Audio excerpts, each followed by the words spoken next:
नमस्कार ओडिशा। आज होछि जनवरी मास 23 तारिख शुक्रवार। आदि दिन जाकर गुरुत्वपूर्ण खबर उपरे आसंतु नजर पकाइबा। वीडियो को शेष पर्यंत देखंतु। मात्र किछि समय मध्ये जानि परिबे आज दिनर संपूर्ण खबर। ता पूर्वरु चैनल नुआ थिले चैनल को सब्सक्राइब करी पाखरे थिया बेल आइकन को ऑन करी रखंतु। परवर्ती खबर, गुरुवार सुभद्रा टंका बांटिले मुख्यमंत्री। मोट 4,69,681 जनक मिलिला टंका।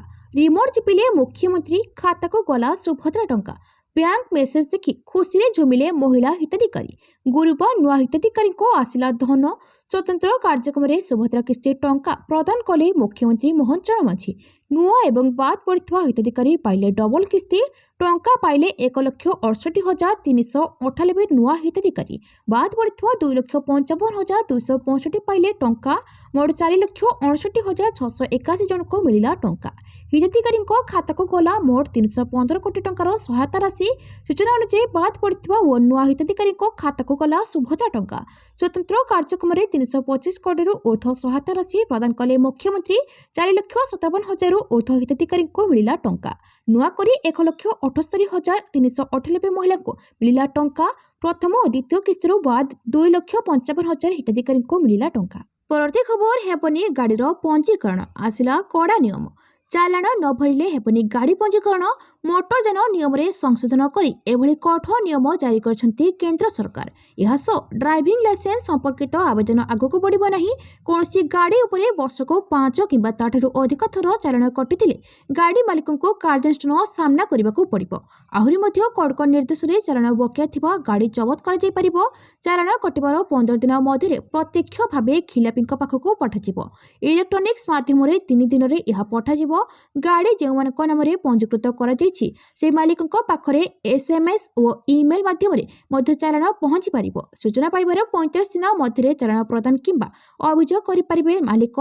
समय सीमा शेष पर कोनोसी पदक्षेप न नेले मोटरयान नियम उल्लंघन बोली धरि नियाजिबो एवं परवर्ती कार्यानुष्ठान ग्रहण कराजिबो। संशोधित नियम को नुआ वर्षरु लागू करा जायछि। परवर्ती खबर, राज्य सरकार को बड़ निष्पत्ति। ब्यान हैला सब प्रकार तमाखु सामग्री। राज्य रे तमाखु निषेध।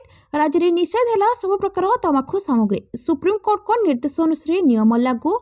गुटखा, पान मसला, जर्दा, खैनी संपूर्ण निषेध। निकोटिन युक्त सामग्री उत्पादन, पैकेजिंग निषेध। संरक्षण, परिवहन, वाणिज्य और बिक्री उपरे कटकणा। सार्वजनीन स्वास्थ्य दृष्टि सरकार निष्पत्ति। स्वास्थ्य विभाग पक्षर कहुଯାଇଛି अंतर्जातीय कर्कट गवेषणा संस्था, विश्व स्वास्थ्य संगठन जर्दा, खैनी, गुटखा और अन्य तमाखु उत्पादन सेवन कर्कट रोगर प्रमुख कारण बोली दर्शाई। धुआंहीन तमाखु यथा पान मसला, पान, गुआ, धुआंपत्र भली अन्य उत्पाद मध्य स्वास्थ्य पई खराब। विश्व वयस्क तमाखु सर्वेक्षण रे द्वितीय राउंड रे ओडिशा रे 42% जनसंख्या धुआंहीन तमाखु सेवन करुवा नजर को आसीथिला, जहाँकि जातीय हार ठारू 2 गुणा। परवर्ती खबर, श्रीमंदिर उपरे उड़ाउथिले ड्रोन। अभियुक्त को पुलिस काबू कर नहीं। श्रीमंदिर सुरक्षा रे बारंबार त्रुटि देखा मिलुछि। किछि दिन व्यवधान रे श्रीमंदिर निषेधांचल रे ड्रोन उड़ुवा देखा मिलुछि। तेबे पुलिस उक्त ड्रोन जबत करने सह ड्रोन चलाउथिबा व्यक्ति को काबू करछंती। बुधवार अपराह्न रे श्रीमंदिर निषेधांचल रे ड्रोन उड़ुवा देखा मिलथिला। ड्रोन उड़ुवा ने पुलिस जानिबा परे पुलिस स्वतंत्र टीम ड्रोन पीछा करी ड्रोन टी दलमंडल साही जह्नी मंडिया छक निकटरू काबू करिबारे सफल होइछि। एथिसह ड्रोन उड़ाउथिबा व्यक्ति को मध्य अटक रखी पचरा उचरा करुछि। तेबे एने पुलिस पक्षरु कहाଯାଇଛି कि पुरी श्रीमंदिर परिक्रमा परिसर रे बुधवार एक ड्रोन उड़ुवा खबर नजर को आसीथिला। खबर नजर को आसिबा परे एसपी प्रतीक सिंह निर्देश क्रमे सिंहदर थाना समेत अन्य एक स्वतंत्र टीम ड्रोन को काबू करिछि। दुईटी जाक टीम पुरी दलमंडप साही जह्नी मंडिया निकटरू ड्रोन को काबू करथिले। तेबे ड्रोन टी उड़ाउथिबा व्यक्ति जनक कटकर मधुसूदन षडंगी बोली जना पड़िछि। सिंहदर पुलिस युवक को थाना रे अटक रखिबा सह ड्रोन को जबत करी तदंत जारी रखिछि। तेबे पुलिस प्रशासन एते सुरक्षा सत्वे अनेक समय रे श्रीमंदिर निषेधांचल रे ड्रोन उड़ुवा देखा मिलुछि। तेणु एथिप्रति दृढ़ कार्यानुष्ठान ग्रहण करने साधारण रे दाबी करा जायछि। परवर्ती खबर, गणतंत्र दिवस रे बड़ आतंकवादी आक्रमण योजना। टार्गेट रे राजधानी समेत राम मंदिर अलर्ट रे एजेंसी। गणतंत्र दिवस रे एक बड़ आतंकवादी आक्रमण हेबार संभावना थिबारु भारतर विभिन्न सहर रे सतर्कता जारी करा जायछि। गुप्तचर संस्था को उद्धृत करी सूत्र गुड़िक कहते आतंकवादी माने दिल्ली समेत देशर प्रमुख मंदिर गुड़िक टार्गेट କରିଛନ୍ତି। ଏହାପରେ ଦିଲ୍ଲୀ ସमेତ ବିଭିନ୍ନ ସ୍ଥାନରେ ସୁରକ୍ଷା ବ୍ୟବସ୍ଥା କଡ଼ାକଡ଼ି କରାଯାଇଛି। ପାକିସ୍ତାନର ଗୁଇନ୍ଦା ସଂସ୍ଥା ISI ଏହି ଆକ୍ରମଣ କରିବା ପାଇଁ ଏକ ଗୁପ୍ତ ଯୋଜନା ପ୍ରସ୍ତୁତ କରିଛି, ଯାହା କୋଡ୍ ନାମ 2626। ସୂତ୍ର ଅନୁଯାୟୀ ଆତଙ୍କବାଦୀଙ୍କ ଟାର୍ଗେଟରେ ଅଯୋଧ୍ୟାର ରାମ ମନ୍ଦିର ଏବଂ ଜମ୍ମୁର ରଘୁନାଥ ମନ୍ଦିର ଅନ୍ତର୍ଭୁକ୍ତ। ସୁରକ୍ଷା ସଂସ୍ଥାଗୁଡ଼ିକରୁ ସୂଚନା ପାଇବା ପରେ ସୁରକ୍ଷା ବାହିନୀକୁ ଉଚ୍ଚ ସତର୍କତା ଜାରି କରାଯାଇଛି। ଏହି ସତର୍କତା ପରେ ଜାତୀୟ ରାଜଧାନୀ ଦିଲ୍ଲୀରେ ସେନାକୁ ହାଇ ଆଲର୍ଟ ରଖାଯାଇଛି। ଆତଙ୍କବାଦୀ ସଂଗଠନ ଜୈସେ ମହମ୍ମଦ ଏବଂ ପଞ୍ଜାବର ଗ୍ୟାଙ୍ଗଷ୍ଟରମାନେ ଏହି ଆକ୍ରମଣ କରିପାରନ୍ତି। ଗୁପ୍ତଚର ସଂସ୍ଥାଗୁଡ଼ିକ ସୋସିଆଲ ମିଡିଆ ଉପରେ କଡ଼ା ନଜର ରଖିଛନ୍ତି, ଯେଉଁଠାରେ କାଶ୍ମୀର ପ୍ରତିରୋଧ ଗୋଷ୍ଠୀ ଏବଂ ଫାଲ୍କନ୍ ସ୍କ୍ୱାଡ୍ ଧମକ ଦେଉଛନ୍ତି ଏବଂ ମୁସଲିମ ଯୁବକମାନଙ୍କୁ ଉସ୍କାଉଛନ୍ତି। ଗଣତନ୍ତ୍ର ଦିବସ ପାଇଁ ସୁରକ୍ଷାକୁ ଧ୍ୟାନରେ ରଖି ଦିଲ୍ଲୀରେ ଆତଙ୍କବାଦୀଙ୍କ ପୋଷ୍ଟର ଲଗାଯାଇଛି। ପ୍ରଥମ ଥର ପାଇଁ ଦିଲ୍ଲୀର ଜଣେ ଆତଙ୍କବାଦୀଙ୍କ ଫଟୋ ସାମିଲ କରାଯାଇଛି। ଏହି ଫଟୋଟି ମହମ୍ମଦ ରେହାନ ନାମକ ଜଣେ ଆତଙ୍କବାଦୀଙ୍କର, ଯାହାର ଠିକଣା ଉତ୍ତର ପୂର୍ବ ଦିଲ୍ଲୀ ଭାବରେ ତାଲିକାଭୁକ୍ତ। ପରବର୍ତ୍ତୀ ଖବର, ବିଜେପି ଦଖଲରେ ରହିବ ନୂଆ ସହ ପୁରୁଣା NSC। ମନ୍ତ୍ରୀ, ଓଡ଼ିଶାରେ ଆସନ୍ତା ଜୁନ ମାସରେ ହେବ ପୌର ନିର୍ବାଚନ। ନୂଆ ଭାବରେ ଘୋଷଣା ହୋଇଥିବା ପୌରାଞ୍ଚଳରେ ମଧ୍ୟ ନିର୍ବାଚନ କରାଯିବ। ରାଜ୍ୟ ସରକାର ନୂଆ 28ଟି NSC ଓ 7ଟି ପୌରପାଳିକା ପାଇଁ ବିଜ୍ଞପ୍ତି ପ୍ରକାଶ କରିଛନ୍ତି। ନୂଆ NSC ଘୋଷଣା ହେବାର 6 ମାସ ଭିତରେ ନିର୍ବାଚନ ପ୍ରକ୍ରିୟା ଶେଷ ହେବା କଥା। ତେଣୁ ଆସନ୍ତା ଜୁନ ମାସ ସୁଦ୍ଧା ନିର୍ବାଚନ ଶେଷ କରିବା ପାଇଁ ରାଜ୍ୟ ନିର୍ବାଚନ ଅଧିକାରୀ ମଧୁସୂଦନ ପାଢ଼ୀ କହିଛନ୍ତି। ସେପଟେ ନିର୍ବାଚନ ପାଇଁ ବିଜେପି ସମ୍ପୂର୍ଣ୍ଣ ପ୍ରସ୍ତୁତ ଥିବା କହିଛନ୍ତି ନଗର ଉନ୍ନୟନ ମନ୍ତ୍ରୀ କୃଷ୍ଣଚନ୍ଦ୍ର ମହାପାତ୍ର। ତେବେ ରାଜ୍ୟ ନିର୍ବାଚନ କମିଶନର ମଧୁସୂଦନ ପାଢ଼ୀ କହିଛନ୍ତି, ଆଇନ ଅନୁଯାୟୀ ବିଜ୍ଞପ୍ତି ଜାରି ହେବା ପରେ NSC କିମ୍ବା ପୌରପାଳିକାର ନିର୍ବାଚନ 6 ମାସ ମଧ୍ୟରେ ଶେଷ ହେବା ଆବଶ୍ୟକ। ଯେହେତୁ NSC ବିଜ୍ଞପ୍ତି ଡିସେମ୍ବର 31ରେ ଜାରି ହୋଇଥିଲା, ତେଣୁ ଏହି ପ୍ରକ୍ରିୟା ନିର୍ଦ୍ଧାରିତ ସମୟସୀମା ମଧ୍ୟରେ ସମାପ୍ତ କରିବାକୁ ପଡ଼ିବ। ସୀମା ନିର୍ଦ୍ଧାରଣ ଏବଂ ସଂରକ୍ଷଣ ରାଜ୍ୟ ସରକାରଙ୍କ ଦାୟିତ୍ୱ। ଏହା ସମାପ୍ତ ହେବା ପରେ ଭୋଟର ତାଲିକା ପ୍ରସ୍ତୁତ କରାଯିବ। ପରେ ନିର୍ବାଚନ ପ୍ରକ୍ରିୟା ଆରମ୍ଭ ହେବ। ନଗର ଉନ୍ନୟନ ମନ୍ତ୍ରୀ କୃଷ୍ଣଚନ୍ଦ୍ର ମହାପାତ୍ର କହିଛନ୍ତି, ମୁଖ୍ୟମନ୍ତ୍ରୀ ମୋହନ ମାଝୀ 14 ମାସ ମଧ୍ୟରେ 28ଟି ନୂତନ ବିଜ୍ଞପ୍ତ ଅଞ୍ଚଳ ପରିଷଦ ଘୋଷଣା କରିଛନ୍ତି। ପରବର୍ତ୍ତୀ ଖବର, ମୁଖ୍ୟ ଶାସନ ସଚିବଙ୍କ ନିର୍ଦ୍ଦେଶ। ଭିତ୍ତିଭୂମି ପ୍ରକଳ୍ପ ଶୀଘ୍ର ସାରିବା ପାଇଁ ନିୟମିତ ସମୀକ୍ଷା ଓ ଅନୁଧ୍ୟାନ କର। ପ୍ରମୁଖ ପ୍ରକଳ୍ପଗୁଡ଼ିକୁ ଶୀଘ୍ର ସାରିବା ପାଇଁ ନିର୍ଦ୍ଦେଶ ଦେଲେ ମୁଖ୍ୟ ଶାସନ ସଚିବ। ରାଜ୍ୟରେ ରାସ୍ତା, ସେତୁ, ରେଳ ପ୍ରକଳ୍ପ, ପାନୀୟ ଜଳ, ଜଳ ସମ୍ପଦ ଆଦି ବିଭିନ୍ନ କ୍ଷେତ୍ରରେ ବୃହତ ଭିତ୍ତିଭୂମି ପ୍ରକଳ୍ପମାନ କାର୍ଯ୍ୟକାରୀ ହେଉଛି। ଏଥିପାଇଁ ବିଭିନ୍ନ ସମୟରେ ଜଙ୍ଗଲ ତଥା ପରିବେଶ ମଞ୍ଜୁରୀ, ରାଜ୍ୟ ସରକାରଙ୍କ ତରଫରୁ ଜମି ଯୋଗାଇବା, ଜମି ଅଧିଗ୍ରହଣ, ବିଦ୍ୟୁତ୍ ଶକ୍ତି ଯୋଗାଣ ଆଦିରେ ରହୁଥିବା ସମସ୍ୟା ଯୋଗୁଁ ପ୍ରକଳ୍ପ ଶେଷ ହେବାରେ ବିଳମ୍ବ ଘଟୁଛି। ତେଣୁ ରାଜ୍ୟର ପ୍ରମୁଖ ଭିତ୍ତିଭୂମି ପ୍ରକଳ୍ପ କାର୍ଯ୍ୟକାରିତାରେ ରହୁଥିବା ସମସ୍ୟା ସମ୍ପର୍କରେ ମୁଖ୍ୟ ଶାସନ ସଚିବ ଅନୁ ଗର୍ଗ ଗତକାଲି ସମ୍ପୃକ୍ତ ବିଭାଗର ସଚିବ ଓ ଜିଲ୍ଲାପାଳଙ୍କ ସହିତ ଏକ ସମୀକ୍ଷା ବୈଠକ କରିଥିଲେ। ବିଭିନ୍ନ ରାଜ୍ୟର ପ୍ରମୁଖ ଭିତ୍ତିଭୂମି ପ୍ରକଳ୍ପଗୁଡ଼ିକ ସମୟସୀମା ମଧ୍ୟରେ ସାରିବା ପାଇଁ ପ୍ରଧାନମନ୍ତ୍ରୀ ପ୍ରତି ମାସରେ ତଥା ବିଭିନ୍ନ ସମୟରେ ପ୍ରଗତି ବୈଠକରେ ସମୀକ୍ଷା କରୁଛନ୍ତି। ଏଣୁ ରାଜ୍ୟର ସମ୍ପୃକ୍ତ ବିଭାଗମାନେ ନିଜ ନିଜ ସ୍ତରରେ ବିଭିନ୍ନ ସମୟରେ ପ୍ରମୁଖ ଭିତ୍ତିଭୂମି ପ୍ରକଳ୍ପ ସମ୍ପର୍କିତ କାର୍ଯ୍ୟ ଅଗ୍ରଗତି ସମୀକ୍ଷା କରିବାକୁ ମୁଖ୍ୟ ଶାସନ ସଚିବ ନିର୍ଦ୍ଦେଶ ଦେଇଛନ୍ତି। ପରବର୍ତ୍ତୀ ଖବର, ଆସନ୍ତା ଫେବୃଆରୀରେ ଓଡ଼ିଶା ଆସୁଛନ୍ତି ରାଷ୍ଟ୍ରପତି। FM ୟୁନିଭର୍ସିଟିର ସମାବର୍ତ୍ତନ ଉତ୍ସବରେ ଯୋଗ ଦେବେ। ଓଡ଼ିଶା ଆସିବେ ରାଷ୍ଟ୍ରପତି ଦ୍ରୌପଦୀ ମୁର୍ମୁ। ଫେବୃଆରୀ ପ୍ରଥମ ସପ୍ତାହରେ ଓଡ଼ିଶା ଗସ୍ତରେ ଆସିବାର କାର୍ଯ୍ୟକ୍ରମ ରହିଛି। ଓଡ଼ିଶା ଆସି ବିଭିନ୍ନ ଜିଲ୍ଲାରେ ବିଭିନ୍ନ ସରକାରୀ ଏବଂ ଧାର୍ମିକ କାର୍ଯ୍ୟକ୍ରମରେ ଯୋଗ ଦେବେ। ଫେବୃଆରୀ 3 ତାରିଖରେ ବାଲେଶ୍ୱର ଜିଲ୍ଲାର ନୂତନ ପ୍ରତିଷ୍ଠିତ ରେମୁଣା କ୍ୟାମ୍ପସରେ ଫକୀରମୋହନ ବିଶ୍ୱବିଦ୍ୟାଳୟର ଦ୍ୱାଦଶ ସମାବର୍ତ୍ତନ ଉତ୍ସବରେ ଯୋଗ ଦେବେ।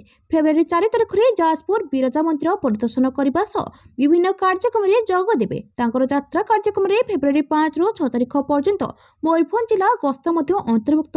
ଏହି ସମୟରେ ସେ ତାଙ୍କ ଜନ୍ମସ୍ଥାନ ରାଇରଙ୍ଗପୁରକୁ ଏକ ସ୍ୱତନ୍ତ୍ର ଗସ୍ତ କରିବେ। ପରବର୍ତ୍ତୀ ଖବର, ଭିଜିଲାନ୍ସ ଜାଲରେ ସରକାରୀ ବାବୁ 10,000 ଟଙ୍କା ଲାଞ୍ଚ ନେବା ବେଳେ ଧରା ପଡ଼ିଲେ RI। ଭିଜିଲାନ୍ସ ହାତରେ ଧରା ପଡ଼ିଲେ ରାଜସ୍ୱ ନିରୀକ୍ଷକ ବା RI। ଲାଞ୍ଚ ନେବା ବେଳେ କଟକ ସଦର କଖାଡ଼ି ସର୍କଲ ରାଜସ୍ୱ ନିରୀକ୍ଷକଙ୍କୁ ମାଡ଼ି ବସିଲା ଭିଜିଲାନ୍ସ ବିଭାଗ। ରାଜସ୍ୱ ନିରୀକ୍ଷକ ଜାନକୀ ରଞ୍ଜନ ମଲ୍ଲିକ ମ୍ୟୁଟେସନ ମାମଲାରେ ରିପୋର୍ଟ ଦାଖଲ କରିବା ପାଇଁ ଜଣେ ବ୍ୟକ୍ତିଙ୍କଠାରୁ 10,000 ଟଙ୍କା ଲାଞ୍ଚ ନେଉଥିବା ବେଳେ ଧରା ପଡ଼ିଛନ୍ତି।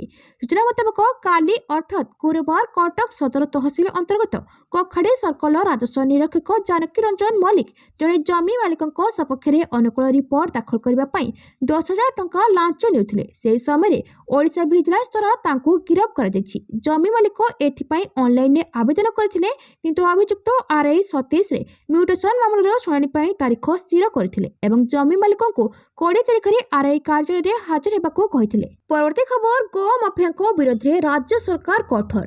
राज्य में गोरु चोराचालाणकारी मोहन को सतर्कता गोमाता को चोराचालाण करुवा माफिया मान विरोध में हेब कड़ा कार्यानुष्ठान गोमाफिया विरोध में राज्य सरकार कठोर आभिमुख्य ग्रहण करछंती। मत्स्य और पशु संपद मेलू गोमाफिया कड़ा चेतावनी देछंती मुख्यमंत्री मोहन चरण माझी। मुख्यमंत्री कहते 4 दिन तले केउझर जिलार गोमाफिया उपरे चढ़ऊ आरंभ होईछि। केउझर समेत मयूरभंज बालेश्वर भद्रक जाजपुर जिले में एककालीन चढ़ऊ हेबा द्वारा माफिया प्रचुर संपत्ति ठाब होईछि। 2 कोटी नगद टंका सह 1 केजी सोना 3 केजी रूपा जबत होईछि। गोमाफिया 100 कोटी टंकार संपत्ति बाहरी बेले 14 जन माफिया एवं जेल भीतर को जाइछंती। आगको एभली चढ़ऊ जारी रहिबो। गोमाता को सुरक्षा पई आम सरकार बद्धपरिकर। गोमाता चोराचालाण कार्य विरत रुहंतु अन्यथा कड़ा कार्यानुष्ठान ग्रहण कराଯିବ ବୋଲି मुख्यमंत्री कहछंती। परवर्ती खबर ग्राम रक्षीक मासिक भत्ता वृद्धि कले मुख्यमंत्री। मुख्यमंत्री मोहन चरण माझी राज्यर ग्रामांचल रे कार्यरत ग्राम रक्षी मानक पई पूर्वरु प्रचलित थिबा मासिक भत्ता को वृद्धि करिसंती। एणिकी ग्राम रक्षी माने 1800 टंका बदल में 2500 टंका मासिक भत्ता पाइबे। ग्रामांचल रे आईन श्रृंखला बजाय रखिबारे ग्राम रक्षी मानक द्वारा प्रदान कराଯାଇଥିବା गुरुत्वपूर्ण सेवा को स्वीकृति दे एही निष्पत्ति निया जायछि। वर्धित भत्ता तृणमूल स्तरीय सुरक्षा दायित्व रे नियोजित लोकों को आर्थिक आश्वस्ति एवं प्रेरणा प्रदान करिबो बोली आशा करा जाउछि। भत्ता वृद्धि सहित एक नूतन व्यवस्था प्रचलन करा जायछि जहा अधीन रे ग्राम रक्षी माने जेउ थाना रे कार्य करुछंती सेही थाना रे सप्ताह रे थरे सेमानकर उपस्थिति चिन्हट करने को बाध्य हेबे। एही पदक्षेप ग्राम रक्षी एवं स्थानीय पुलिस प्रशासन मध्य समन्वय को सुदृढ़ करने पर लक्ष्य रखिछि। परवर्ती खबर शुक्रवार कटक आसिबे उपराष्ट्रपति। नेताजी म्यूजियम पराक्रम दिवस कार्यक्रम रे देबे जोग। नेताजी सुभाष चंद्र बोस को जयंती अवसर में आयोजित होउथवा पराक्रम दिवस कार्यक्रम रे उपराष्ट्रपति सीपी राधाकृष्णन जोग देबे। एने कमिशनरेट पुलिस पक्षरु कड़ा सुरक्षा व्यवस्था ग्रहण करा जाउछि। उपराष्ट्रपति Z+ सुरक्षा व्यवस्था ग्रहण करा जाउछि। एथिरे प्राय 35 प्लाटून पुलिस फोर्स व कर्मी सामिल हेबे। अपरपक्षे बुधवार केन्द्रांचल राजस्व आयुक्त एवं जिलापाल दत्तात्रय भाउसाहेब सिंदे म्यूजियम परिसर बुली स्थिति समीक्षा करछंती। परवर्ती खबर कृषि उत्पादन वृद्धि पाई जलसेचनर आवश्यकता रही। मुख्यमंत्री जल विहुने सृष्टिनाश जल बहुले सृष्टिनाश। जलर अन्य नाम जीवन। जल बिना कृषि कार्य सहित अन्य कौनसी काम करिहेबो नहीं। जल संपद विभाग पक्षरु आयोजित पानी पंचायत पक्ष 2026 रे मुख्यमंत्री मोहन चरण माझी यह कहछंती। पानी पंचायत पक्ष राज्यस्तरीय उद्यापनी समारोह 2026 मुख्यमंत्री कहछंती पानी बिना कृषि कार्य असंभव। तेणु कृषि कार्य को पानी जगाई देबार कृषि विभाग सबुठारु बड़ काम। कृषि और कृषक को सशक्तिकरण करने को हेले पानी को गुरुत्व देबाको पड़िबो। राज्यर अधिकांश लोक कृषि उपरे निर्भर करुछंती। कृषि उत्पादन वृद्धि पाई जलसेचनर आवश्यकता रही। जो देश में कृषि उत्पादन वृद्धि अधिक हो पारिछि। राज्य सरकार जलसेचन प्रणाली रे पानी पंचायत को सामिल करिछंती। चाष जमी को सांगठनिक भाव पानी पहुंचाइबा पाई उद्यम करुछंती। परवर्ती खबर एसआई स्काम जामिन आवेदन शुणाणी घुंचिला। पुलिस एसआई नियुक्ति जालियाती मामला रे आज कोर्ट रे शुणाणी होईछि। एही मामलार शुणाणी करी कोर्ट मोट 9 जनक जामिन आवेदनर शुणाणी घुंचाइछंती। आसंता फेब्रुआरी 16 तारिख रे हेबो परवर्ती शुणाणी। अभियुक्त मुन्ना महांती अंतरीण आवेदन मामलार मध्य शुणाणी करा जायछि। स्वास्थ्यगत कारण दर्शाई मुन्ना अंतरीण जामिन आवेदन करथिले। उपयुक्त चिकित्सा जगाई देबाकू जेल कर्तृपक्ष निर्देश दैछंती कोर्ट। तदंतर स्थिति अवगत कराइबाकू सीबीआई को मध्य निर्देश दैछंती। परवर्ती खबर मत्स्य उत्पादन रे ओडिशा को 1 नंबर कराजिबो। मुख्यमंत्री ओडिशा रे दुग्ध उत्पादन वृद्धि करने निमंते आम सरकार आसिया मते प्रथम बजेट रे मुख्यमंत्री कामधेनु योजनार शुभारंभ करथिले। एही योजना आम राज्य पई एक ऐतिहासिक योजना बोली आज मुख्यमंत्री श्री मोहन चरण माझी मत्स्य प्राणी समावेश ओडिशा 2026 उद्घाटन अवसर में कहछंती। भुवनेश्वर जनता मैदान ठारे आयोजित एही 3 दिनिया समावेश रे मुख्य अतिथि भाव जगती मुख्यमंत्री कहिथिले जे आम राज्यर चाषी मानक मध्यरु प्राय 92% हेउछंती क्षुद्र और नाममात्र चाषी।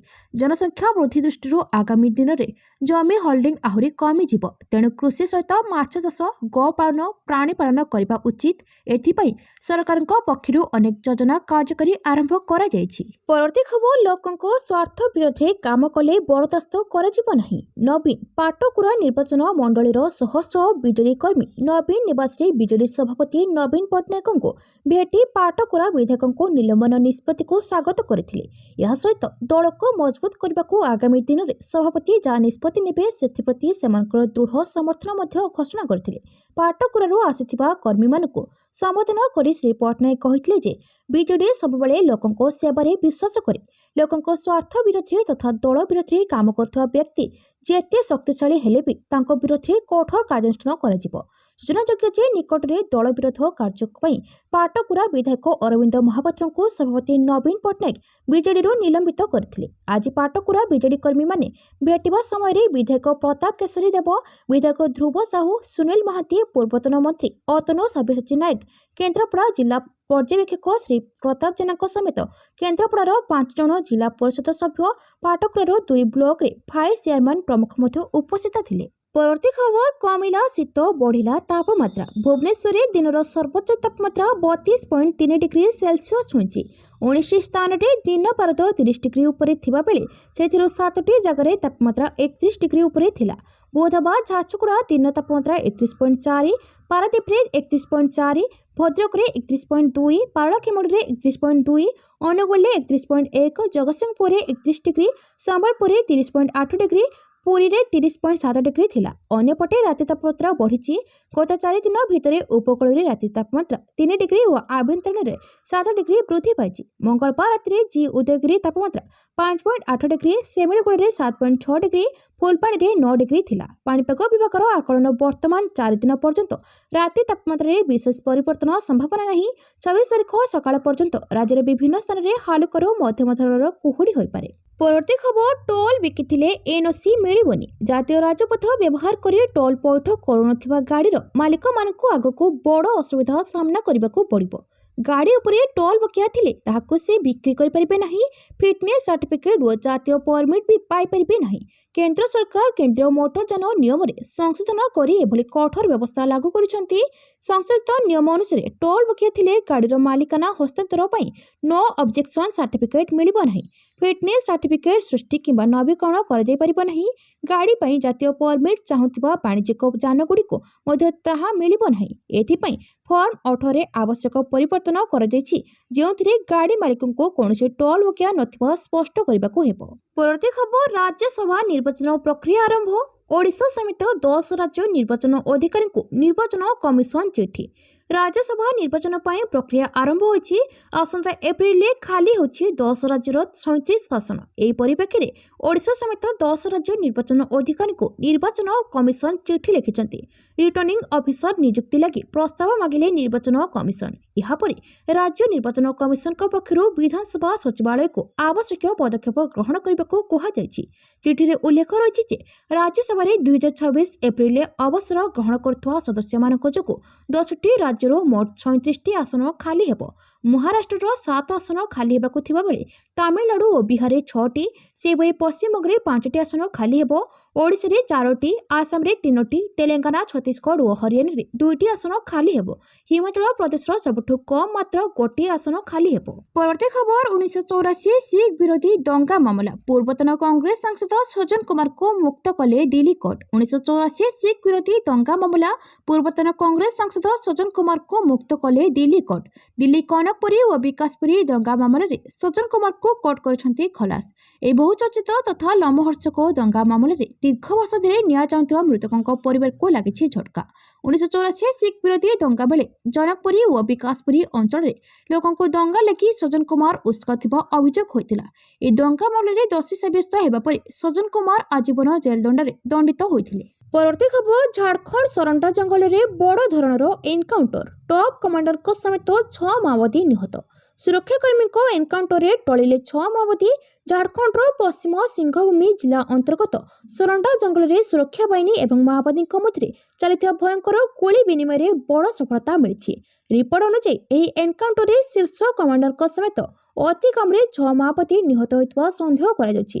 ଗୁରୁବାର ସକାଳୁ ଏହି ଅପରେସନ ଆରମ୍ଭ ହୋଇଥିବା ବେଳେ କୋବ୍ରା 209 ବାଟାଲିୟନର ନେତୃତ୍ୱରେ ଯବାନମାନେ ମାଓବାଦୀଙ୍କୁ କଡ଼ା ଜବାବ ଦେଇଛନ୍ତି। ପରବର୍ତ୍ତୀ ଖବର, ରୋହିତ ଶର୍ମାଙ୍କୁ ମିଳିବ ଡକ୍ଟରେଟ୍। ଭାରତୀୟ ଦଳର ପୂର୍ବତନ ଅଧିନାୟକ ତଥା ବିସ୍ଫୋରକ ଓପନର ରୋହିତ ଶର୍ମାଙ୍କ ନାଁ ପଛରେ खूब शीघ्र डॉक्टर डिग्री लागिबाकु जाउछि अर्थात एणिकी से डॉक्टर रोहित शर्मा भावे परिचित हेबे कारण बड़ बड़ छक्का मारिबा दक्षता लागि हिटमैन भावे परिचित रोहित को अजिंक्य दीनदयाल पाटिल विश्वविद्यालय सम्मानसूचक डॉक्टरेट उपाधि प्रदान करबाकु जाउछि।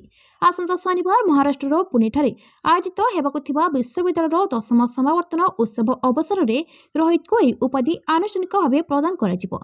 भारतीय क्रिकेट पाई तांको अतुलनीय अवदान तथा क्रिकेट पड़िया प्रेरणादायी नेतृत्व लगी रोहित को सम्मानजनक डॉक्टरेट उपाधि प्रदान करने को आम निष्पत्ति नहीं बोली विश्वविद्यालय पक्षर प्रकाशित प्रेस विज्ञप्ति में कहुଯାଇଛି।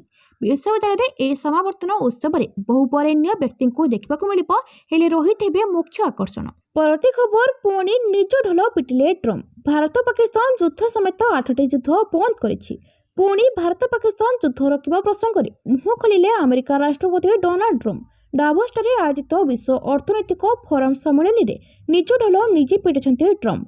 केवल भारत पाकिस्तान युद्ध नुहे बरं 8टी युद्ध बंद करिसेंते बोली कहिसेंते ट्रम्प। ट्रम्प को यह जुक्ति को पूर्व भारत बारंबार आग्रह कर भी बारंबार ट्रम्प यह कथा दोहराउछन्ति। गत मंगलवार निजर द्वितीय पाळीर प्रथम वार्षिक अवसर में व्हाइट हाउस रे भी सही कथा दोहराइथिले ट्रम्प। एपरिकी से लक्ष लक्ष लोकों जीवन बचाई बोली पाकिस्तान प्रधानमंत्री शहबाज शरीफ कहिथिबा विषय उल्लेख करथिले ट्रम्प। तेणु ग्रीनलैंड प्रसंग में निजको दूरेइछन्ति रूस राष्ट्रपति व्लादिमीर पुतिन। से कहते ग्रीनलैंड प्रसंग सह रूसर कौनसी संपर्क नहीं। परवर्ती खबर रेल यात्री को इंडियन रेलवे बड़ उपहार। भारतीय रेल विभाग यात्री को एक छोट किंतु महत्वपूर्ण उपहार देछि। एवं ट्रेन और रेल स्टेशन में मिलुवा पैकेज पानी बोतल मूल्य कमाई दि जाइछि। यह द्वारा यात्री पकेट उपरे बोझ कमिबो एवं यात्रा आहुरी सुगम हेबो। सोशल मीडिया रे यहको व्यापक स्वागत करा जाउछि एवं यात्री अभियोग समाधान पई नियम गुडी को स्पष्ट करा जाइछि। रेल बोर्ड तरफ समस्त जोनल रेलवे स्टेशन और ट्रेन में बिक्री होता पैकेज ड्रिंकिंग वाटर मूल्य संशोधन करा जाइछि। एबे 1 लिटर बोतल 14 टंका रे मिलिबो जहाँ पूर्व 15 टंका थिला। सेपरि 500 मिली बोतल मूल्य 9 टंका होइछि जहाँ पूर्व 10 टंका थिला। एही परिवर्तन 22 सेप्टेम्बर 2025 रु कार्यकारी होइछि। रेल नीर हेउछि भारतीय रेलवे और आईआरसीटीसी रो निजस्व ब्रांड रो पैकेज पानी। यात्री सुविधा पाई यहको विशेष भावे अणा जाइथिला। यार उद्देश्य होछि सुरक्षित शुद्ध और युक्तियुक्त मूल्य रे पानी जगाइबा जहाँ द्वारा यात्री मानक बाहर महंगा पानी किणबाकू पड़िबो नहीं। परवर्ती खबर उड़ाबाली रे उड़िला त्रिरंगा। उड़ाबाली द्वीपरे जातीय पताका उत्तोलन करछन्ती पुलिस डीजी वाईबी खुरानिया। राष्ट्रीय एकता एवं सुरक्षार प्रतीक भाव समुद्र मझे थिबा एही द्वीपरे उड़ुछि त्रिरंगा। बांग्लादेशी अनुप्रवेशकारी माने उपकूलवर्ती इलाका को प्रवेश करी बसती स्थापन करुवा विभिन्न अभियोग हुए। तेणु उपकूल सुरक्षा पाई ओडिशा पुलिस यह अभिनव प्रयास। ए अवसर में समुद्र तट सुरक्षा व्यवस्था को अधिक सशक्त एवं आधुनिक करने पाई ओडिशा पुलिस तरफ दीर्घ मियादी योजना आरंभ कर डीजीपी सूचना देथिले। भुवनेश्वर में अनुष्ठित होइथिबा सर्वभारतीय डीजीपी और आईजीपी सम्मेलन में उपकूल सुरक्षा संपर्क में आलोचना बेले एभली परामर्श देथिले प्रधानमंत्री मोदी। परवर्ती खबर नर मिला ट्रम्प कसर। ग्रीनलैंड पाई घोषणा करथिबा शुल्क हटिला। अमेरिका राष्ट्रपति डोनाल्ड ट्रम्प ग्रीनलैंड को नहीं उपरे यूरोपीय देश मानक उपरे शुल्क लगाइबार धमक प्रत्याहार करिनेछन्ति। तांकर स्वर नरमिछि। ट्रम्प स्पष्ट भाବରେ कहछन्ति जे से ग्रीनलैंड प्रसंग में डेनमार्क समेत कौनसी यूरोपीय देश उपरे आउ शुल्क लगाइबे नहीं। से कहछन्ति ग्रीनलैंड उपरे गोल्डन डोम क्षेपणास्त्र प्रतिरक्षा कार्यक्रम संपर्क में अतिरिक्त आलोचना करा जाउछि। यह एक बहुस्तरीय $175 बिलियन मूल्यर प्रणाली जहाँ प्रथम थर पर महाकाश में अमेरिका अस्त्र रखिब। ट्रम्प एक आपस आलोचनार अंश भाव नाटो सदस्य माने डेनमार्क सहित मिसी ग्रीनलैंड रे अधिक अमेरिकीय सामरिक घाटी निर्माण पर अमेरिका सह काम करिवे। परवर्ती खबर भारत बिना आमे असंपूर्ण। यूरो एही बयान चीन और पाकिस्तान अस्थिर। भारत वर्तमान विश्व राजनीति रे एक मजबूत एवं निर्णायक स्थिति थिबा परि मने हुई। जेतेबेले अमेरिका सक्रिय भाव में भारत सहित चुक्ति करने आगक आसुची सेतेबेले यूरोप खोलाखोली भाव में स्वीकार करुछि जे भारत बिना सेमानकर रणनीति असंपूर्ण। एही कारणरू चलित वर्ष जनवरी 26 तारिख में गणतंत्र दिवस समारोह में मुख्य अतिथि भाव में यूरोपीय संघर शीर्ष नेता माने भारत आसुछन्ति। यूरोपीय अतिथि माने केवल एक आनुष्ठानिक गस्तरे भारत आसुछन्ति कि नहीं बरं सेमानक सहित गुरुत्वपूर्ण रणनीतिक एवं अर्थनैतिक प्रस्ताव मध्य आणुछन्ति। भारत में सेमानकर आगमन पूर्व यूरोपीय संघर नेता माने स्वीकार करुछन्ति जे भारत आउ केवल एक उदयमान शक्ति नुहे बरं एक रणनीतिक आवश्यकता। भारत बिना आमे असंपूर्ण भली शब्द बदलुथिबा विश्व गतिशीलता को स्पष्ट भाव प्रतिफलित करे। जेतेबेले विश्वयुद्ध राजनैतिक अस्थिरता एवं आर्थिक चापर सम्मुखीन होउछि यूरोपीय संघ भारत को एक निर्भरयोग्य एवं स्थिर अंशीदार भाव देखे। परवर्ती खबर धोनी रेकर्ड सह समकक्ष हेले रिंकू सिंह। भारतर विस्फोरक बैट्समैन एवं फिनिशर रिंकू सिंह न्यूजीलैंड विपक्ष प्रथम टी20 रे चमत्कार प्रदर्शन करछन्ति। रिंकू ए मैच रे एक रेकर्ड करछन्ति। से 20तम ओभर रे सर्वाधिक छक्का मारिबारे महेंद्र सिंह धोनी को रेकर्ड सह समकक्ष होइछन्ति। धोनी को निकटरू से 94 बॉल कम खेली एई कीर्तिमान स्थापन करछन्ति। धोनी आंतर्जातीय टी20 रे ओभरऑल 132 बॉल खेलिछन्ति। एथिरे 12टी छक्का रहिछि। अपर पक्षरे रिंकू 38 बॉल खेली 12 छक्का मारि सारिछन्ति। 20तम ओभर रे से आउ गोटिए छक्का मारिले धोनी को रेकर्ड भंग करिबे। प्रथम टी20 रे अभिषेक शर्मा को 35 बॉल 84 और रिंकू को 20 बॉल 44 रन सहायता रे भारत प्रथमे बैटिंग करी 238 रन करथिला। जवाब रे न्यूजीलैंड निर्धारित ओभर रे 7 विकेट हराई 94 रन करबाकू सक्षम होइथिला। Abhishek Sharma player of the match विवेचित होइथिले। परवर्ती खबर डिजिटल अरेस्ट उपरे लागिबो रोक। डिजिटल ठगी को रोकिया पई सरकार को गुरुत्वपूर्ण पदक्षेप। प्रकाशित रिपोर्ट अनुसार खूब शीघ्र यूपीआई एवं बैंक एप्स रे एक फ्रीज बटन अंतर्भुक्त हेबो जहा गोटे टैप रे समस्त अकाउंट को फ्रीज कर देबो। यह पीड़ितक ठगीरो वंचित रखिबो। गत वर्ष डिजिटल गिरफ रो अनेक मामला रिपोर्ट होइथिला जेउथिरे लोकक अकाउंट रो कोटी कोटी टंका चोरी होइथिला। गृह मंत्रालय यूपीआई एवं बैंक एप्स रे फ्रीज किबा किल स्विच बटन प्रदान करबाको विचार करूछि। एई बटन रो गोटे टैप एककालीन समस्त उपभोक्ता को बैंक एवं यूपीआई पेमेंट को फ्रीज करिवो। एई बटन को ग्राहकों को यूपीआई किबा बैंक एप्स रे संयुक्त करा जाय परिबो। जदि जने पीड़ित को संदेह हुए जे से माने ठकीर शिकार होचंती तेबे से माने एई बटन को सक्रिय करि परिबे एवं एककालीन समस्त पेमेंट को फ्रीज करि परिबे।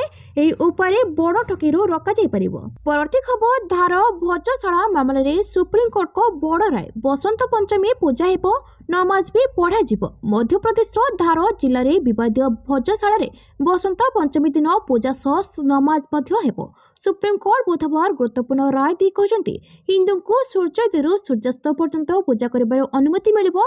सेभଳି मुसलमान मानक मध्याह्न 1टारू 3टा पर्यंत शुक्रवार नमाज पढ़ा अनुमति दि जाइछि। हिंदू और मुसलमान गोष्ठी 23 जनवरी शुक्रवार भोजशाला परिसर रे धार्मिक गतिविधि पई अनुमति मागिथिले। एही दिन बसंत पंचमी अवसर रे सरस्वती पूजा भी करा जिवो। प्रधान विचारपति जस्टिस सूर्यकांत, जस्टिस जयमाल्या बागची और जस्टिस विपुल एम पांचोलीଙ୍କ खंडपीठ दुई पक्षों को पारस्परिक सम्मान और आईन व्यवस्था बजाय रखा राज्य जिला प्रशासन सह सहयोग करने को अपील करछंती। परवर्ती खबर खाई को खसी पड़ा सेना गाड़ी 10 जवान शहीद। जम्मू काश्मीर डोडारे एक भयंकर दुर्घटना घटी। सेनार ट्रक से अंचल दे जाउथवा समय गभीर घाटी तलक खसी पड़ा जो 10 जन सैनिकों मृत्यु होइथिला एवं 10 जन आहत होइथिले। सेनारे एही कास्पर ट्रकटी डोडार भाद्रवाहा चंबा रास्ता यात्रा करुवा समय यह दुर्घटना घटी जाइछि। कास्पर ट्रक प्राय 200 फुट गभीर घाटी तलक खसी बोली सूचना मिलुछि। जवान को उद्धार करने उद्धार कार्य जारी रही एवं उद्धार दल द्रुत गति कार्य करुछंती। जड़े अधिकारी कहते जे घटना खबर पाइबा परे तुरंत उद्धार पाई रिलीफ दल को घटनास्थल को पठा जाइतिला। आहत जवान मान को दुर्घटनास्थल बाहर कर निकटस्थ एक मेडिकल को नि जाइतिला जोंठरे 3 जन जवान को अवस्था गुरुतर थिबा जणा पड़िछि। परवर्ती खबर जोकोविक आगिले कीज बर्तिले। रेकर्ड 25तम ग्रांड स्लाम विजय लक्ष्य थिबा सर्बियार महान टेनिस खेलाड़ी नोभाक जोकोविक चलित ऑस्ट्रेलियन पुरुष एककर तृतीय राउंड रे प्रवेश करिसंती। एठारे चतुर्थ सेट रो मान्यता लाभ करथिबा जोकोविक गुरुवार इटाली रो योग्यता अर्जनकारी फ्रांसेस्को मिस्रेली को 6-3, 6-2, 6-2 सेट रे परास्त करछंती। ताहा सहित मेलबर्न पार्क रे एकादश ट्रॉफी जितवा दिगरे आउ एक बड़ पाद बढ़ाइछंती। परवर्ती खबर विश्व देखिबो भारतर प्रथम एंटीशिप मिसाइल। आखि पिजुलाके टार्गेट को करिबो ध्वंस। सुदृढ़ हेबो भारतर प्रतिरक्षा क्षेत्र। जनवरी 26 भारत को मिलिबो आउ एक सफलता। प्रतिरक्षा गवेषणा एवं विकास संगठन द्वारा विकसित होइछि लंबा दूरगामी जहाज निरोधी हाइपरसोनिक ग्लाइड क्षेपणास्त्र। प्रथम थर पाई 77तम गणतंत्र दिवस परेड रे ସାର୍ବଜନୀନ ଭାବରେ ପ୍ରଦର୍ଶିତ ହେବ। 15 କିଲୋମିଟର ପର୍ଯ୍ୟନ୍ତ ଲକ୍ଷ୍ୟଭେଦ କରିବାରେ ସକ୍ଷମ ଏହି କ୍ଷେପଣାସ୍ତ୍ର ଭାରତ ମହାସାଗର କ୍ଷେତ୍ରରେ ଭାରତର ରଣନୈତିକ ସ୍ଥିତିକୁ ମଜବୁତ କରିବ। ଭାରତୀୟ ନୌସେନାର ଆବଶ୍ୟକତା ପୂରଣ କରିବା ପାଇଁ LRA-SHM ବିଶେଷ ଭାବରେ ବିକଶିତ କରାଯାଉଛି। ଏହି କ୍ଷେପଣାସ୍ତ୍ର ହାଇପରସୋନିକ ବେଗରେ ଉଡ଼େ, ଅର୍ଥାତ୍ ଏହା ଶବ୍ଦର ବେଗ ଅପେକ୍ଷା ଅନେକ ଗୁଣ ଦ୍ରୁତ ବେଗରେ ଗତି କରେ। ଏହି ଦ୍ରୁତ ବେଗ ଶତ୍ରୁ ରାଡାର ଏବଂ ବାୟୁ ପ୍ରତିରକ୍ଷା ପ୍ରଣାଳୀ ପାଇଁ ଏହାକୁ ଠିକ୍ ସମୟ ଭିତରେ ଚିହ୍ନଟ କରିବା ସହ ଏହାକୁ ଅଟକାଇଥାଏ। ପରବର୍ତ୍ତୀ ଖବର, ବିଜେପିକୁ ରାହୁଲ ଗାନ୍ଧୀଙ୍କ ଟାର୍ଗେଟ। ପୂର୍ବତନ କଂଗ୍ରେସ ଅଧ୍ୟକ୍ଷ ରାହୁଲ ଗାନ୍ଧୀ ଗୁରୁବାର ଦିନ ମହାତ୍ମା ଗାନ୍ଧୀ ଜାତୀୟ ଗ୍ରାମୀଣ ନିଯୁକ୍ତି ଗ୍ୟାରେଣ୍ଟି ଆଇନକୁ ବଦଳାଇ ବିକଶିତ ଭାରତଜୀ ରାମଜୀ ଆଇନକୁ ନେଇ ଭାରତୀୟ ଜନତା ପାର୍ଟି ଏବଂ କେନ୍ଦ୍ର ସରକାରଙ୍କ ଉପରେ କଠୋର ଆକ୍ରମଣ କରିଛନ୍ତି ଏବଂ ସରକାରଙ୍କ ଏହି ପଦକ୍ଷେପ ବିରୋଧରେ ଲୋକଙ୍କୁ ଏକତ୍ରିତ ହେବାକୁ ଆହ୍ୱାନ ଦେଇଛନ୍ତି। କଂଗ୍ରେସ ଶାଖା ଗଠନାତ୍ମକ କଂଗ୍ରେସ ଦ୍ୱାରା ଆୟୋଜିତ ମନରେଗା ବଚାଓ ମୋର୍ଚ୍ଚା କାର୍ଯ୍ୟକ୍ରମରେ ସେ ଏହା ମଧ୍ୟ ଅଭିଯୋଗ କରିଛନ୍ତି ଯେ ବିଜେପି 3ଟି କଳା କୃଷି ଆଇନ ଆଣି ଚାଷୀଙ୍କ ପ୍ରତି ଯାହା କରିଛି, ଏବେ ଏହା ମନରେଗାକୁ ଉଚ୍ଛେଦ କରି ଶ୍ରମିକମାନଙ୍କ ପ୍ରତି ମଧ୍ୟ ସେହିପରି କରିବାକୁ ଚାହୁଁଛି। ଲୋକସଭାରେ ବିରୋଧୀ ଦଳ ନେତା ଏହା ମଧ୍ୟ କହିଛନ୍ତି ଯେ ବିଜେପି ଏପରି ଏକ ଭାରତ ଚାହୁଁଛି ଯେଉଁଥିରେ ଜଣେ ରାଜା ସମସ୍ତ ନିଷ୍ପତ୍ତି ନିଅନ୍ତି ଏବଂ ଦେଶର ଗରିବମାନେ ଆଦାନୀ ଏବଂ ଅମ୍ବାନୀଙ୍କ ଉପରେ ସମ୍ପୂର୍ଣ୍ଣ ନିର୍ଭରଶାଳୀ ହୋଇଯାନ୍ତି। ରାହୁଲ ଗାନ୍ଧୀ କହିଥିଲେ, ମନରେଗା ଗରିବଙ୍କୁ ସଶକ୍ତ କରିଥିଲା। ଏହାର ପଛରେ ଧାରଣା ଥିଲା ଯେ ଯାହାକୁ କାମର ଆବଶ୍ୟକତା ଥିଲା ସେ ସମ୍ମାନର ସହିତ ଏହା ଦାବି କରିପାରିବେ। ପରବର୍ତ୍ତୀ ଖବର, ଟ୍ରମ୍ପଙ୍କ ଶାନ୍ତି ବୋର୍ଡ ଫ୍ରିଜ୍ ରୁଷୀୟ ସମ୍ପତ୍ତିରୁ $1 ବିଲିୟନ ଦାନ କରିବେ ପୁଟିନ। ଇସ୍ରାଏଲ ପାଲେଷ୍ଟାଇନ ସମସ୍ୟା ସମେତ ବିଶ୍ୱ ବିବାଦର ସମାଧାନ ପାଇଁ ଏକ ନୂତନ ଅନ୍ତର୍ଜାତୀୟ ସଂସ୍ଥା ଶାନ୍ତି ବୋର୍ଡରେ ଯୋଗ ଦେବା ପାଇଁ ଆମେରିକା ରାଷ୍ଟ୍ରପତି ଡୋନାଲ୍ଡ ଟ୍ରମ୍ପଙ୍କ ଆମନ୍ତ୍ରଣର ଜବାବ ଦେଇଛନ୍ତି ରୁଷ ରାଷ୍ଟ୍ରପତି ଭ୍ଲାଦିମିର ପୁଟିନ। ସେ ଆମେରିକାରେ ଫ୍ରିଜ୍ ହୋଇଥିବା ରୁଷ ସମ୍ପତ୍ତି ବ୍ୟବହାର କରି ପରିଷଦକୁ $1 ବିଲିୟନ ଦେବାକୁ ନିଜର ଆଗ୍ରହ ପ୍ରକାଶ କରିଛନ୍ତି। ରୁଷ ସୁରକ୍ଷା ପରିଷଦକୁ ଏକ ଭାଷଣ ସମୟରେ ସେହି ମନ୍ତବ୍ୟ ଦେଇଛନ୍ତି। ସେ ଉଲ୍ଲେଖ କରିଛନ୍ତି, ମସ୍କୋ ସର୍ବଦା ଆନ୍ତର୍ଜାତୀୟ ସ୍ଥିରତାକୁ ସୁଦୃଢ଼ କରିବା ପାଇଁ ଲକ୍ଷ୍ୟ ରଖିଥିବା ଯେକୌଣସି ପ୍ରୟାସକୁ ସମର୍ଥନ କରିଆସିଛି। ପ୍ରସ୍ତାବିତ ଶାନ୍ତି ବୋର୍ଡ ମଧ୍ୟପ୍ରାଚ୍ୟ ଶାନ୍ତି, ବିଶେଷ କରି ଗାଜା ପୁନଃନିର୍ମାଣ ଓ ପାଲେଷ୍ଟାଇନର ମାନବିକ ଆବଶ୍ୟକତା ଉପରେ ଧ୍ୟାନ ଦେବ। ପୁଟିନ ନିମନ୍ତ୍ରଣ ପାଇଁ ଟ୍ରମ୍ପଙ୍କୁ ଧନ୍ୟବାଦ ଦେଇଛନ୍ତି କିନ୍ତୁ କହିଛନ୍ତି ଯେ ପ୍ରସ୍ତାବର ଅଧ୍ୟୟନ ଓ ରୁଷର ରଣନୈତିକ ଅଂଶୀଦାରମାନଙ୍କ ସହିତ ପରାମର୍ଶ କରିବା ପାଇଁ ଅଧିକ ସମୟ ଆବଶ୍ୟକ ହେବ। ପରବର୍ତ୍ତୀ ଖବର, ମାଘ ମେଳାକୁ ପ୍ରବେଶ ନିଷିଦ୍ଧ କରାଯାଇପାରେ। ଅଭିମୁକ୍ତେଶ୍ୱରାନନ୍ଦଙ୍କୁ ମାଘମେଳା ପ୍ରଶାସନ ଦେଲା ଆଉ ଏକ ଚେତାବନୀ। ପ୍ରୟାଗରାଜରେ ଚାଲିଥିବା ମାଘମେଳାରେ ପ୍ରଶାସନ ଓ ସ୍ୱାମୀ ଅଭିମୁକ୍ତେଶ୍ୱରାନନ୍ଦଙ୍କ ମଧ୍ୟରେ ଯେଉଁ ବିବାଦ ଦେଖାଦେଇଥିଲା ତାହା ଏବେ ଗମ୍ଭୀର ମୋଡ଼ ନେଇଛି। ଏବେ ପ୍ରୟାଗରାଜ ମେଳା ପ୍ରାଧିକରଣ ସ୍ୱାମୀଙ୍କୁ ଆଉ ଏକ ନୋଟିସ୍ ଦେଇଛନ୍ତି। ଏହା କେବଳ ସ୍ୱାମୀଜୀଙ୍କୁ ଦିଆଯାଇଥିବା ସୁବିଧା ବାତିଲ କରିବାକୁ ଚେତାବନୀ ଦେଇନାହିଁ, ବରଂ ଭବିଷ୍ୟତରେ ମେଳାରେ ତାଙ୍କର ପ୍ରବେଶ ଉପରେ ସବୁଦିନ ପାଇଁ ପ୍ରତିବନ୍ଧକ ଲଗାଇବାକୁ ମଧ୍ୟ ଚେତାବନୀ ଦେଇଛି। ଏହି ନୋଟିସ୍ ହେଉଛି ମୌନି ଅମାବାସ୍ୟା ଦିନର, ଯାହା ବର୍ତ୍ତମାନ ସାମ୍ନାକୁ ଆସିଛି।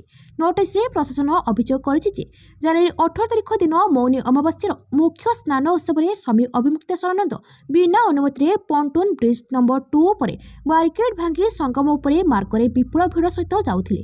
ପ୍ରଶାସନ କହୁଛି ଯେ ପ୍ରବଳ ଭିଡ଼ ସମୟରେ ସ୍ୱାମୀ ଗାଡ଼ିରେ ଗାଧୋଇବାକୁ ଯିବାକୁ ଜିଦ୍ ଧରିଥିଲେ, ଯେଉଁଥିପାଇଁ ମେଳାରେ ଦଳାଚକଟା ହେବାର ପ୍ରବଳ ଆଶଙ୍କା ଥିଲା।